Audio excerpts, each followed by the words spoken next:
अब ये complex problem होती है जो हमारे लाइफस्टाइल से रिलेटेड होती है। इसमें यूजुअली पीरियड्स की प्रॉब्लम होती है, इनफर्टिलिटी होता है, टाइम से पीरियड्स नहीं आते, वेट गेन होता है, फेस पे बाल ज़्यादा आते हैं। बट बियॉन्ड ये प्रॉब्लम्स इसमें कैंसर का भी रिस्क होता है। नमस्ते, मेरा नाम डॉक्टर सरिता है। मैं gynaecologist and women cancer specialist हूँ। आजकल के टाइम में हम आए दिन देखते हैं कि पीसीओएस एक बहुत ही कॉमन बीमारी बनती जा रही है।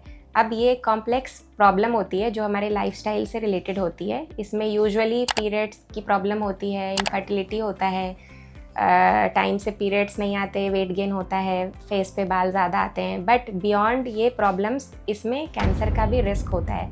अब ये चीज़ बहुत सारे लोगों को पता नहीं है।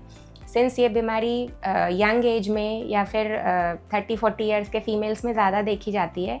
सो प्रॉब्लम ये होती है कि जब भी हमारे यूट्रस पे ईस्ट्रोजन का अमाउंट ज़्यादा हो जाता है या फिर लंबे टाइम तक ईस्ट्रोजन यूट्रस की लाइनिंग पे एक्ट करता है तो वह लाइनिंग बहुत ज़्यादा बढ़ती जाती है और यह पीसीओएस में होता है। एक्चुअली पीसीओएस में होता क्या है, जो ओवरी में एग बनते हैं वो टाइम से बनते तो हैं बट वो निकलते नहीं हैं। तो जब तक वो एग बनते रहते हैं तब तक यूट्रस की लाइनिंग बनती रहती है। सो इसीलिए जो पीरियड भी आता है वो 2-2 महीने में आ रहा है या 3-3 महीने में आ रहा है। तो अब जो पीरियड में जो ओवरी में एग बनने वाला ड्यूरेशन है वो काफ़ी बढ़ जाता है। तो उतने टाइम तक के लिए एक्स्ट्रा ईस्ट्रोजन है जो यूट्रस की लाइनिंग पे काम करती रहती है एंड उससे आगे चल के यूट्रस के कैंसर का रिस्क बढ़ जाता है।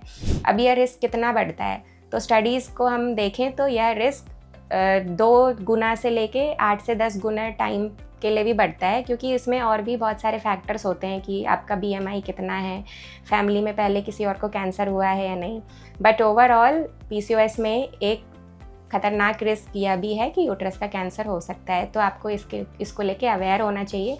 एंड कभी भी अगर आपको पीरियड्स बहुत हैवी हो रहे हैं या फिर उसमें क्लॉट्स हो रहे हैं, काफ़ी लंबे टाइम के बाद हो रहे हैं, तो अपने गायनेकोलॉजिस्ट से या कैंसरिस्ट ज़रूर डिस्कस करें। धन्यवाद।